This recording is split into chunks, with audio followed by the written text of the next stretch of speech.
নমস্কার বন্ধুরা, কেমন আছেন আপনারা? সবাই ভালো তো?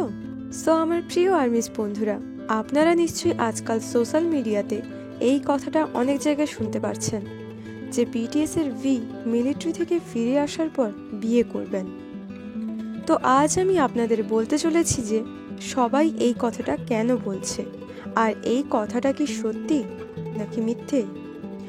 আর্মিস, আজকের ভিডিওতে আমি আপনাদের এই সব কিছু বলতে চলেছি। তাই যারা চ্যানেলে নতুন এসেছো তারা প্লিজ চ্যানেলটা সাবস্ক্রাইব করে দাও, কারণ এরকমই বিটিএস রিলেটেড ইন্টারেস্টিং ভিডিও আমি বানাতে থাকি। তো আমাদের বিটিএস এর সকল মেম্বার এখন মিলিটারিতে আছেন, তারা ফাইনালি 2025-এ কামব্যাক করবেন। আর মাঝে মধ্যেই বিটিএস এর কামব্যাককে নিয়ে অনেক খবর শোনা যায়, যেমন কিনা বিটিএসরা মিলিটারি থেকে ফিরে এসে একসাথে কনসার্ট করবেন, ওয়ার্ল্ড ট্যুর করবেন। তাছাড়াও বিটিএস মেম্বার্সরা নিজেদের প্ল্যানিং নিয়ে ইন্টারভিউতে অনেক কিছু বলেছেন। কিন্তু রিসেন্টলি বিয়ের কামব্যাক নিয়ে যে নিউজটা আসছে সেটা পুরো সোশ্যাল মিডিয়াতে তোলপাড় ফেলে দিয়েছে। ভি নাকি মিলিটারি থেকে ফিরে এসে আর সিঙ্গেল থাকবেন না, তিনি নাকি বিয়ে করে নেবেন।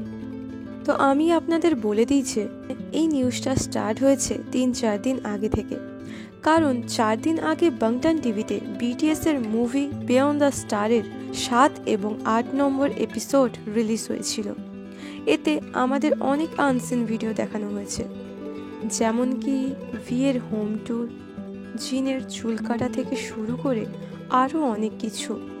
আর যখন ভি ওই ভিডিওতে তার বাড়ি ঘুরিয়ে দেখাচ্ছিলেন আর্মিসদের আর নিজের এক্সপিরিয়েন্স নিয়ে যে সকল কথা শেয়ার করছিলেন, ঠিক তারপর থেকেই ভিয়ের বিয়ের কথা চারিদিকে ভাইরাল হয়ে গিয়েছিল। হ্যাঁ আর্মিস, যখন থেয়ঙ্গা নিজের বাড়ি ঘুরিয়ে দেখাচ্ছিলেন তখন তিনি বলেছিলেন যে কিভাবে তিনি তার বাড়ি ডিজাইন করেছেন। কিন্তু আগে তিনি বিটিএস এর সকল মেম্বার্সের সাথে থাকতেন আর খুব মজাও করতেন। তো এরকম বড় বাড়িতে এসে তার নিজেকে একা একা লাগছিল। তো এর পরই তার ব্যবহার অনেকটা চেঞ্জ হয়ে যাচ্ছিল, আর তারপর থেকে তিনি বেশিরভাগ সময় চুপচাপ থাকতেন। আর প্রথমের মতো বেশি কথা বলা, মজা করা, হাসি ঠাট্টা করতে তাকে দেখা যেত না। এটা নিশ্চয়ই আপনারাও নোটিস করেছেন, তাই না আর্মিস?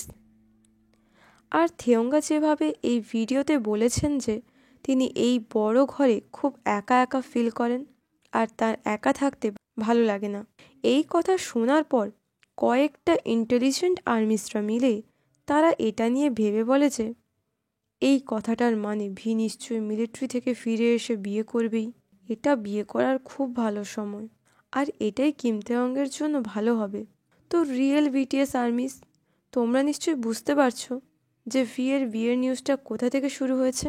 এই নিউজের কিন্তু কোনো অফিসিয়াল সত্যতা নেই, এটা শুধুমাত্র কয়েকজন ফ্যান্স মিলে এই নিউজটাকে হাইলাইট করেছেন। আর্মিস, তাহলে তোমরা বুঝেই গেছো যে এই নিউজটা রিয়েল না ফেক।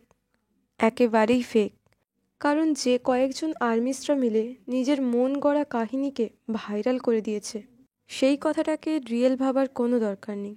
আর আর্টিস্টরা নিশ্চয়ই তার নিজের পার্সোনাল লাইফ নিয়ে কারোর সাথে কথা বলতে চাইবে না, কারণ ওটা একেবারে নিজের পার্সোনাল ব্যাপার। আর হ্যাঁ, অনেক টক্সিক ফ্যান্সরা আছে, তারা বলবে ভি তুমি ওকে বিয়ে করো না, তুমি বিয়ে করতে পারো না। তো আমার প্রিয় আর্মিস বন্ধুরা, আমি জানি তোমরা অনেকটাই ভালো, এরকম টক্সিক ফ্যান্সদের মতো চিন্তা ভাবনা রেখো না, সব সময় আর্টিস্টদের সম্মান করো। আর্মিস, আজকের ভিডিওটা কেমন লেগেছে তা আমাকে কমেন্টে জানাতে পারো। কোনো কোশ্চেন থাকলেও কমেন্টে জানাতে পারো। সবাই ভালো থেকো, সুস্থ থাকো, বা